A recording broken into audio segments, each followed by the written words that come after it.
사도행전 1장입니다. 사도행전 1장 6절부터 11절입니다. 제 성경으로 신약 186페이지입니다. 신약 186페이지. 사도행전 1장 6절부터 11절입니다. 같이 한 목소리로 천천히 다 같이 읽도록 하겠습니다.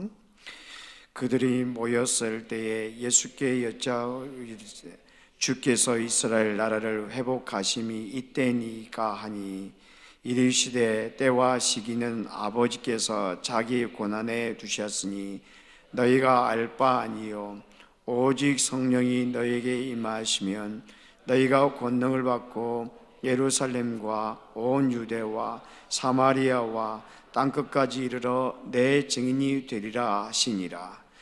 이 말씀을 마치시고 그들이 보는데 올리워져 가시니 구름이 그를 가리워 보이지 않게 하더라.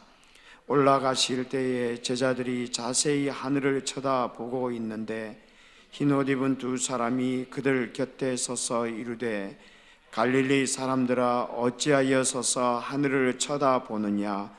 너희 가운데에서 하늘로 올리워진 이 예수는 하늘로 가심을 본 그대로 오시리라 하였느니라. 아멘. 제가 오래전에 읽었던 아주 짧은 글이 하나 있는데 그 글의 제목이 덴마크의 야생오리라는 글이었습니다. 덴마크의 야생오리. 이 글은 소렌 키에르케고르라는 사람이 쓴 글인데요. 이분은 신학자로서도 유명하지만 철학자로서 더 많이 알려져 있는 분입니다. 그래서 이분이 쓰신 글들을 이렇게 읽어보다 보면 생각을 하게 하는 그런 글들이 참 많이 있습니다. 그 중에 하나인데 이 글의 내용이 이렇습니다. 한 야생오리가 여름 봄이 되어서 유럽을 건너 북쪽으로 올라가고 있었습니다. 왜냐하면 좀 기온이 낮은 북쪽에서 여름을 나기 위해서였습니다. 그런데 가는 길에 덴마크의 어느 농가 마당에 내리게 되었습니다. 잠시 머물다가 갈 계획이었던 것이죠. 그런데 그곳에 집 오리들이 있었고 그 집 오리들과 함께 금방 어울리게 되었습니다. 그래서 주인이 주는 옥수수도 먹고 그리고 신선한 물을 마시면서 편하게 그렇게 지냈습니다. 원래는 잠시 머물 계획이었습니다. 1시간 정도 머물기 위해서 그곳에 내렸는데 1시간이 하루가 되고 하루가 일주일이 되고 일주일이 한 달이 되었습니다. 한 달 좀 지나고 보니까 그것이 너무 좋은 것입니다. 울타리 안에서 이렇게 보호를 받으면서 지내는 것도 너무 좋았고 그리고 집 오리들이 참 편안하게 대해주거든요. 그래서 그곳에서 여름을 보내기로 했습니다. 가을이 되었습니다. 어느 날 그의 야생 오리 친구들이 남쪽으로 날아가고 있을 때 그는 다른 야생 오리들의 소리를 들었습니다. 그 소리를 듣자마자 너무 기뻤습니다. 그래서 그들과 함께 날아오르기 위해서 함께 하려고 날개를 퍼덕거리면서 공중으로 날아오르려고 했습니다. 그러나 그는 울타리 위를 날아오를 수가 없었습니다. 그래서 농가 마당을 뒤뚱거리며 다 돌아오면서 하는 말이 난 여기가 너무 좋아. 풍부한 음식도 있고 장소도 좋잖아. 왜 내가 여기를 떠나야 해? 그래서 그는 그 겨울도 그 농가에서 보냈습니다. 그 다음에 봄에 야생오리들이 다시 그의 머리 위로 날아갔습니다. 그는 그의 가슴에 무엇인가 이상한 것이 꿈틀거리는 것을 느꼈습니다. 그러나 그는 날리는 시도조차 하지 않았습니다. 그 가을에 다시 야생오리들이 돌아왔을 때 다른 야생오리들이 합류하라고 초대했습니다. 그러나 이번에는 그 친구들을 버리고조차도 하지 않았습니다. 그의 가슴에 이제 날리는 욕구조차 생기지 않았기 때문입니다. 그는 겨우 그를 배부르게 해주는 옥수수만 계속 먹어대었습니다. 이것이 바로 덴마크의 야생오리라는 이야기입니다. 그리고는 이 죄송합니다. 게르 케고르가 아무런 교훈을 덧붙이고 있지 않습니다. 그냥 이야기만 해줍니다. 그런데 제가 이 글을 읽는 중에 마치 게르 케고르가 이렇게 말하는 것 같았습니다. 여러분 혹시 이런 야생 오리처럼 살아가고 있는 사람은 아닙니까? 혹시 여러분들은 이 야생 오리처럼 본질을 잃어버리고 현실이라는 곳에 안주하며 살아가는 자는 아닙니까?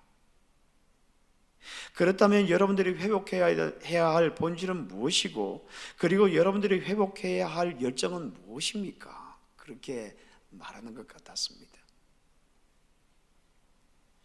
오늘 우리가 사도행전 1장 6절부터 11절의 말씀을 읽었는데, 오늘 본문은 우리 그리스도인들이 회복해야 할 본질이 무엇인지, 그리고 우리 믿음의 공동체가 회복해야 될 그런 본질이 무엇인가 하는 것을 잘 보여주고 있는 것 같습니다. 오늘 본문의 핵심은 8절에 나와 있습니다. 오직 성령이 너에게 임하시면 너희가 권능을 받고 예루살렘과 온 유대와 사마리아와 땅끝까지 이르러 내 증인이 되리라 하시니라. 이 8절은 두 단어로 요약할 수 있는데, 하나는 권능이라는 단어입니다. 누구의 권능이냐? 성령 하나님께서 주시는 권능입니다. 또 하나는 증인이라는 것입니다. 누구의 증인이냐? 예수 그리스도의 증인이라는 것입니다. 그렇다면 오늘 본문은 이렇게 말하고 있는 것입니다. 여러분들은 성령의 권능을 받게 될 것입니다. 성령의 권능이 임할 때 여러분들이 예수 그리스도의 증인이 될 것입니다. 그렇다면 예수 그리스도의 증인이 되는 것이 여러분들의 본질입니다 라고 그렇게 말하고 있는 것입니다. 이 말씀은 이제 하늘로 가시면서 예수 그리스도께서 그를 따르는 제자들에게 주신 말씀입니다. 그렇다면 이 말씀이 현대의 예수 그리스도를 따르는 우리 제자로 따르는 우리에게 주시고자 하는 교훈은 무엇이겠습니까? 우리가 첫 번째 기억해야 될 것은 성령 하나님의 능력으로만 예수 그리스도를 위하여 증인의 삶을 살 수 있다는 것입니다. 다시 말해서 성령의 능력 없이는 증인의 삶을 살 수 없다라고 그렇게 말씀하고 있는 것입니다. 오늘 8절에 보면 이렇게 되어 있습니다. 다시 한 번 더 읽어보면 이렇게 되어 있습니다. 오직 성령이 너희에게 임하시면 너희가 권능을 받고 예루살렘과 온 유대와 사마리아와 땅끝까지 이르러 내 증인이 되리라 하시니라. 이 구절의 마지막에 보면은 내 증인이 되어야 하리라 라고 이렇게 말씀하고 있습니다. 증인이 된다고 하는 것은 내가 본 것만 증언하는 사람입니다. 증인이 된다고 하는 것은 내가 들은 것만 증언하는 사람입니다. 그렇다면 예수 그리스도의 증인이란 예수 그리스도에 대하여 들은 것만 증언하는 사람이 되어야 한다는 것입니다. 예수 그리스도에 대하여 본 것만 증언하는 사람이 되어야 한다는 것입니다. 그러니까 내가 보지 못하고 내가 듣지 못한 것을 말할 수 없다는 것입니다. 오늘 본문은 성령의 능력이 오시면 우리가 선교사가 될 것이라고 그렇게 말씀하고 있지 않습니다. 성령이 오시면 우리가 목사가 될 것이라고 그렇게 말씀하고 있지 않습니다. 성령이 오시면 우리가 위대한 사람이 될 것이라고 말씀하고 있지 않습니다. 우리가 어떤 직분을 가지고 있든지 상관이 없습니다. 우리는 예수 그리스도에 대하여 내가 보고 들은 바를 증언하는 사람이 될 것이라고 오늘 본문이 이야기를 하고 있습니다. 예수 그리스도에 대하여 증언하는 삶, 그것이 바로 교회의 본질입니다. 그것이 바로 그리스도의 본질입니다. 그리스도인의 본질입니다. 여기 또 하나 우리가 주의 깊게 보아야 될 것이 또 하나 있습니다. 오늘 본문에 보면은 여러 지역들이 거론되고 있습니다. 예루살렘과 온 유대와 사마리아와 땅끝까지 이르러 내 증인이 되리라 라고 되어 있습니다. 여기 나오는 지역들은 복음이 전파되는 경로를 설명해 주는 것이기도 합니다. 사도행전을 여러분 주의 깊게 보시면은 복음이 예루살렘으로부터 출발해서 유대로 사마리아로 그리고 땅끝이라고 여기지는 로마까지 이렇게 복음이 이어지게 되는 복음의 확장성에 대하여 이야기하는 것이기도 합니다. 그런데 만약에 여기 복음이 확장되는 그런 것을 설명하고자 한다면 이 본문은 예루살렘에도 복음이 출발되어서 유대로 그리고 사마리아로 그리고 땅끝까지 이르러야 됩니다. 그렇게 이야기를 해야 합니다. 그런데 오늘 본문에서는 특이하게도 both and로 이야기를 하고 있습니다. 그러니까 both and라고 하는 것은 어느 한 지역으로부터 출발해서 그냥 끝에 이르는 것이 아니고요, 모든 것들이 한꺼번에 이루어지는 것을 강조하고 있는 것입니다. 그러니까 이런 표현입니다. 예루살렘과 온 유대와 사마리아와 땅끝에 이르기까지 그 어디에서나 동시에 그 증인으로서의, 예수 그리스도의 증인으로서의 삶을 살게 될 것입니다 라고 이렇게 이야기를 하고 있는 것입니다. 그렇다면 여기 나오는 이 지역들은 순서적으로 되어 있는 것이 아닙니다. 예수 그리스도에 대한 증언은, 증인으로서의 삶은 동시다발적으로 이루어져야 된다는 것입니다. 예루살렘에서도 예수 그리스도를 증언해야 되고요, 그리고 유대 땅에서도 그러해야 되고, 사마리아에서도 그러해야 되고, 로마에서도 그러해야 한다는 것입니다. 그렇다면 이 본문이 우리에게 가르쳐주는 교훈이 무엇이겠습니까? 아주 명료합니다. 내가 살고 있는 곳이, 그곳이 어디든 바로 그곳에서 예수 그리스도를 증언하는 삶을 살아야 한다는 것입니다. 다시 말해서 이곳에서 예수 그리스도를 증언하는 삶을 살지 않는다면 선교사로 가서도 증언하는, 예수 그리스도를 증언하는 삶을 살 수가 없다라고 하는 것입니다. 어떤 사람들은 선교사로의 삶을 살게 되기를 원하는 그런 사람들이 있지만, 자기가 살아가는 삶의 터전에서 예수 그리스도를 증언하는 삶을 살아가지 않는 사람들이 참 많이 있습니다.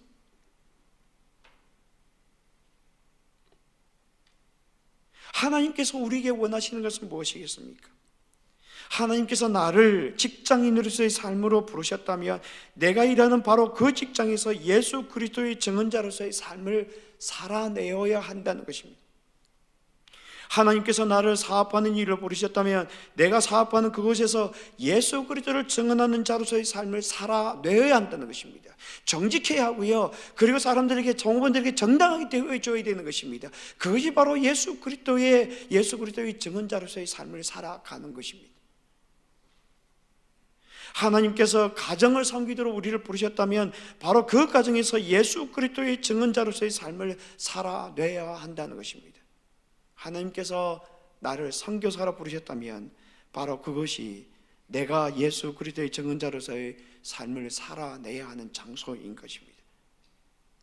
내가 어느 곳으로 부름을 받았느냐 하는 것은 중요한 것일 수 있습니다. 여러분, 사도행전을 자세하게 보시면 아시겠지만 하나님께 특정해서 부르시는 그 장면은 사도 바울이 빌립보로 부르실 때 하나님께서 성령으로 이끄신 그 외에는 하나님께서 그렇게 특별하게 부르시는 장소들이 없습니다. 그렇다면 우리가 전하는 곳에 하나님께서 우리를 어느 한 곳에 두실 때는 그의 뜻이 있고, 그의 뜻 가운데 그곳에서 바로 예수 그리스도를 증언하는 삶을 살아가는 것이 바로 하나님께서 우리에게 원하시는 것이라는 것입니다. 그러니까 말하자면 내가 직장인으로 살아간다면 그곳의 직장인의 삶을 살아가는 것이 바로 하나님께서 우리에게 원하시는 것이 아닙니다. 하나님께서 우리에게 원하시는 것은 그 직장을 통하여 예수 그리스도의 증인으로서의 삶을 살아가도록 하기 위함입니다.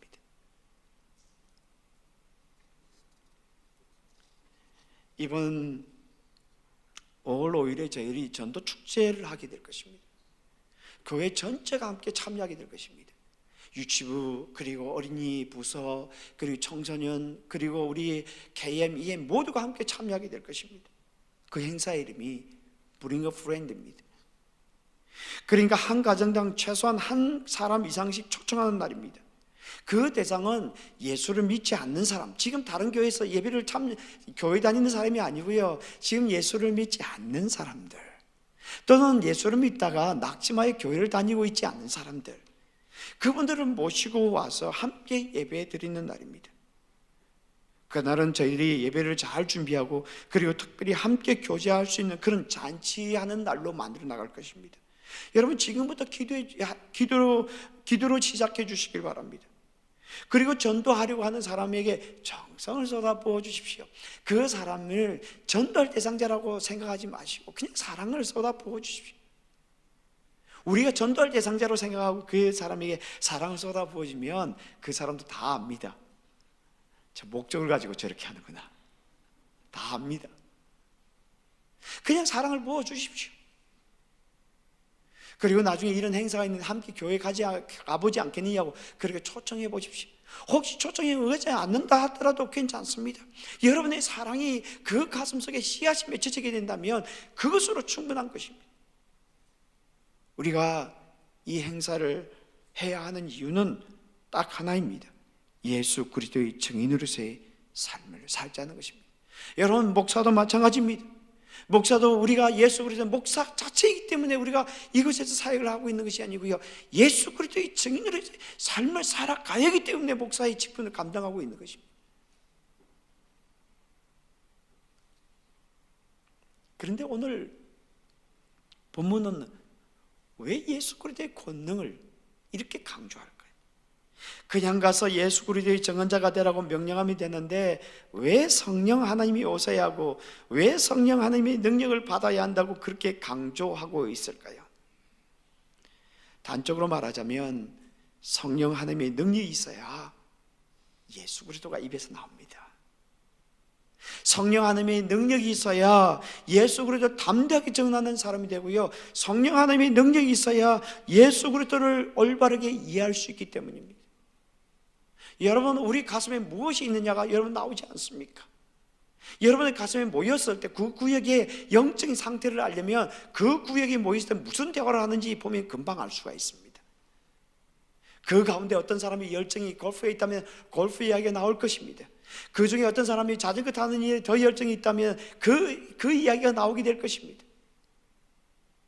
만약 우리 가슴에 예수 그리스도가 있다면 그 예수 그리스도에 대한 이야기가 구역 모임 속에 나오게 되어 있다는 것입니다. 그런데 그것이 어떻게 이루어지게 되는 것입니까?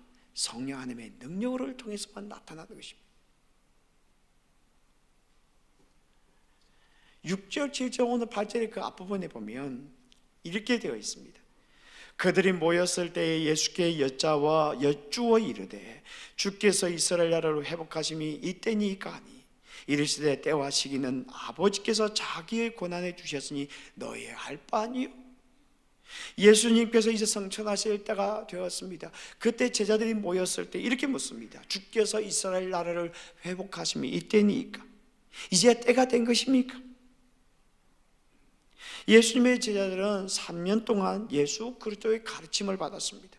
그리고 예수 그리스도의 죽으심을 보았고, 그리고 예수 그리스도께서 부활하시는 것을 그들의 눈으로 보았습니다. 그런데 그들은 무엇이라고 예수님께 묻습니까?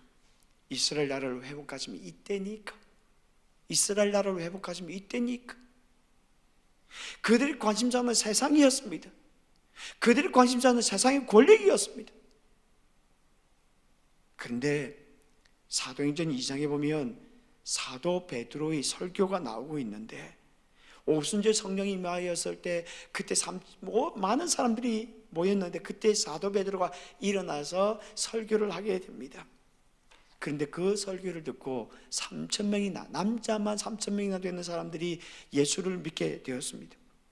그런데 사도 베드로의 그 설교의 핵심은 바로 예수 그리스도였습니다. 예수 그리스도께 죽으시고 부활하셨다는 것입니다. 그러니까 성령 하나님이 임하였을 때 이 사도 베드로가 예수 그리스도께서 죽으셨다는 그 의미가 무엇인가를 깨닫게 된 것입니다. 여러분, 성령 하나님이 임하시게 되면 성경을 이해하는 각도가 다릅니다. 마치 성경이 파편처럼 흩어져 있는 것 같은데, 성령 하나님의 은혜가 임하게 되면 마치 구스럽게도 쭉 이해하게 되어 있습니다. 여러분, 그래서 성경을 공부할 때에 기도를 많이 해야 되는 이유가 그것 때문입니다. 이 사도 베드로가 성령이 임하셨을 때 예수 그리스도께 부활하셨다는 그 의미가 무엇인가를 명쾌하게 하게 되는 것입니다. 그래서 사도 베드로가 설교를 하기 시작했는데 딱 하나만 이야기했습니다. 예수 그리스도 한 분이었습니다. 이것이 바로 성령 하나님의 역사입니다. 이것이 바로 성령 하나님의 역사입니다. 성령 하나님이 역사하시면 성경을 이해하는 각도가 달라지는데, 단순히 성경을 이해하는 것이 끝이 있는 것이 아니고요, 자기의 삶을 던지게 되어 있습니다. 자기의 삶을 던지게 되어 있습니다. 그래서 성경을 잘못 공부하는 사람들이 그 나타나는 현상 중에서 나타나는 현상이 머리가 점점 커집니다. 왜냐하면 자기 머리로 성경을 이해하려고 하기 때문입니다. 그러니까 자기에 대한 생각이 점점 많아지게 되니까 깨어짐이 없게 되고요, 하나님 앞에 헌신하지 않는 것입니다.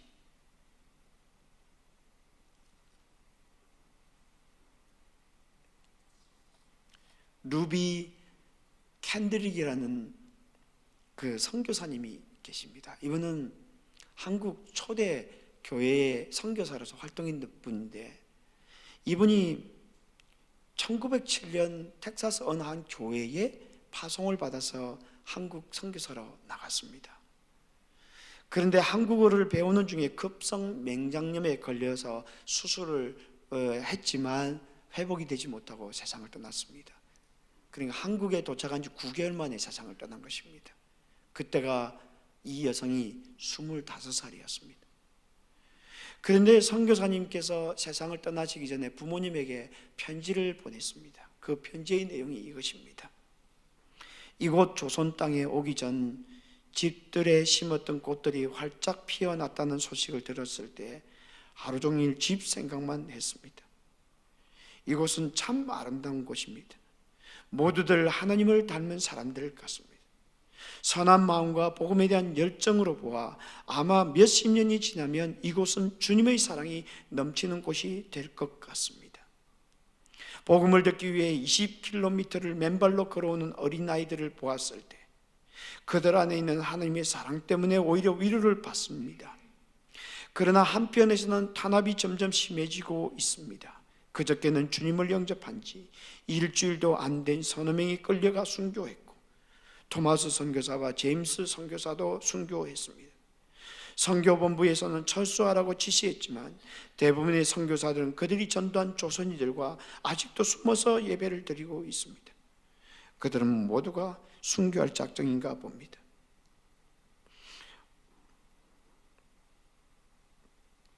오늘 밤은 유난히도 고향으로 돌아가고 싶습니다.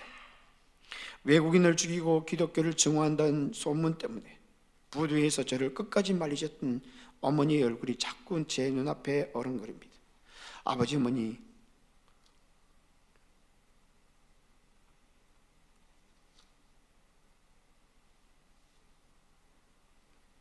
어쩌면 이 편지가 마지막일 수도 있습니다.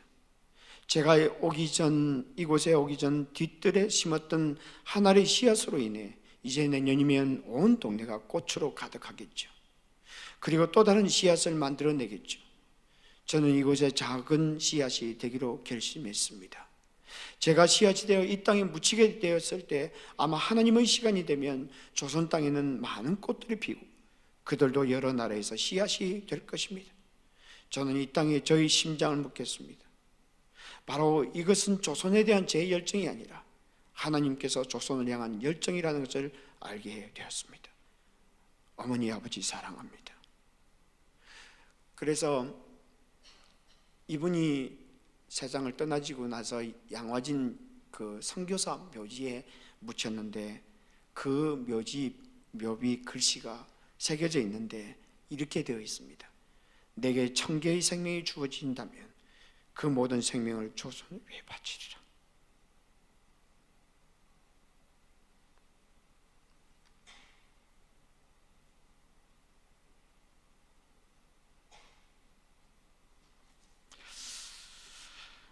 우리 모두 성령의 능력으로 충만할 수 있게 되기를 주님의 이름으로 축복합니다.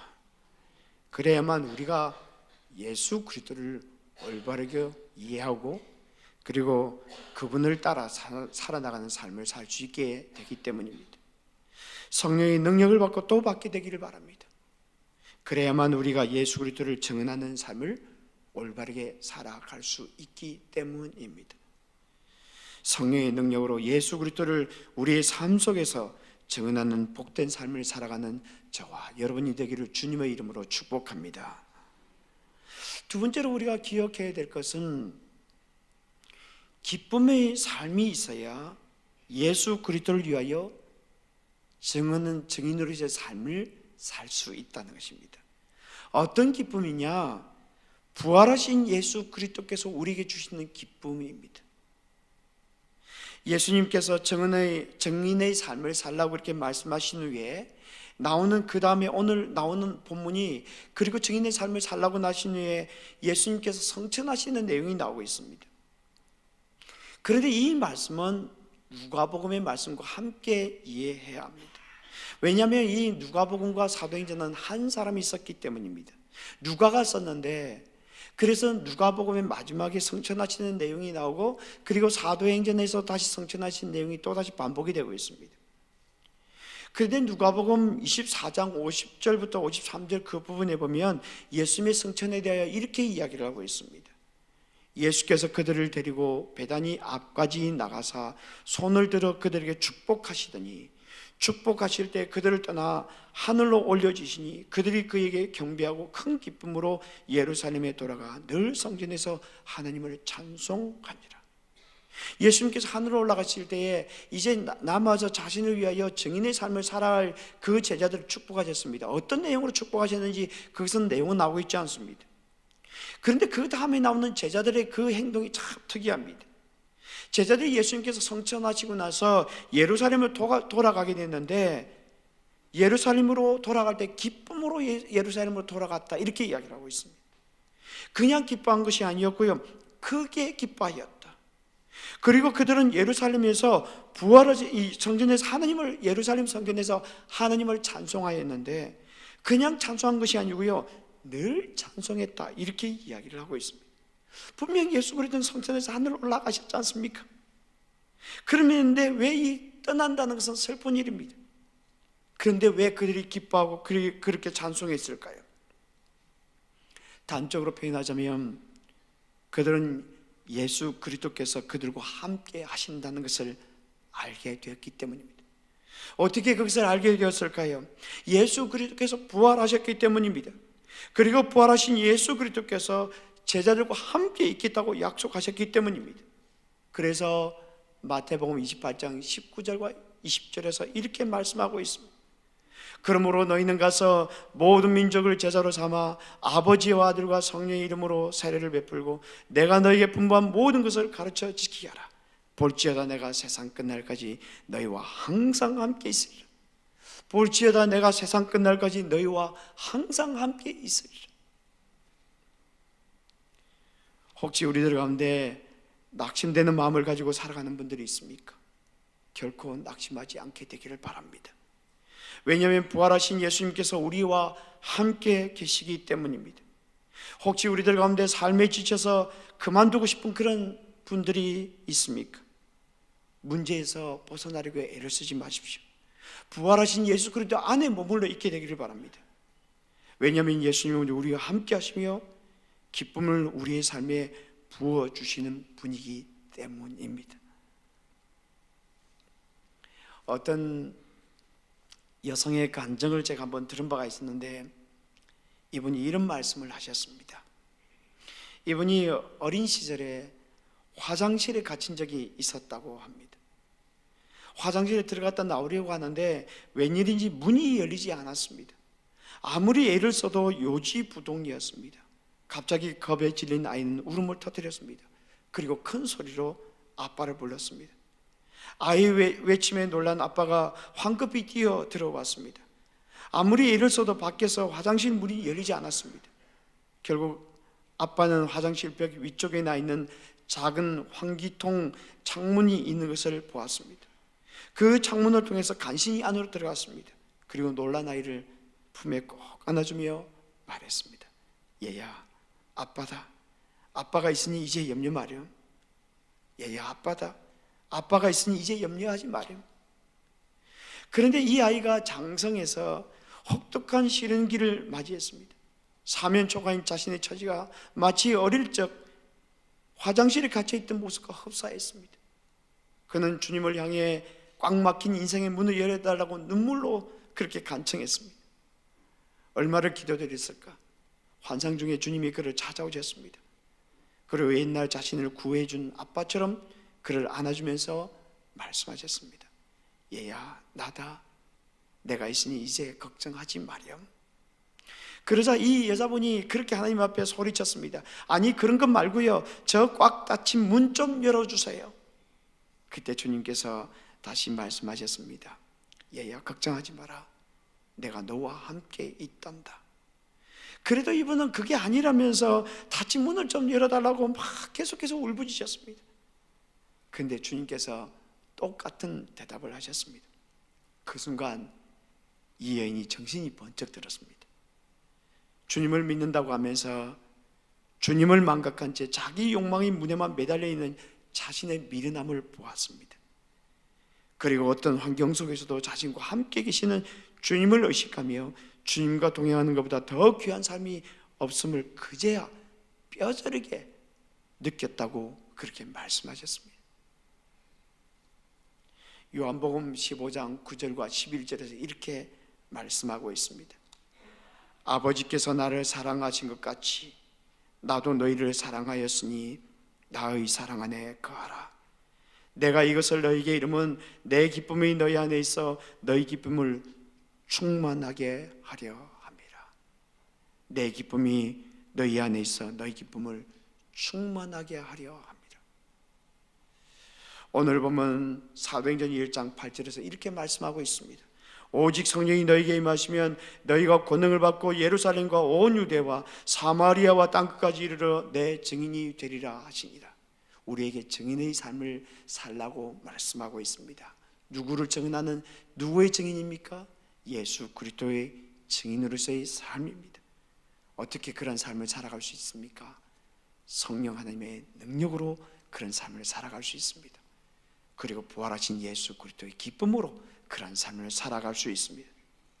성령의 능력과 부활하신 예수 그리스도를 붙들고 예수 그리스도의 증인으로서의 삶을 살아감으로 말미암아 복된 삶을 살아가는 저와 여러분이 되기를 주님의 이름으로 축복합니다.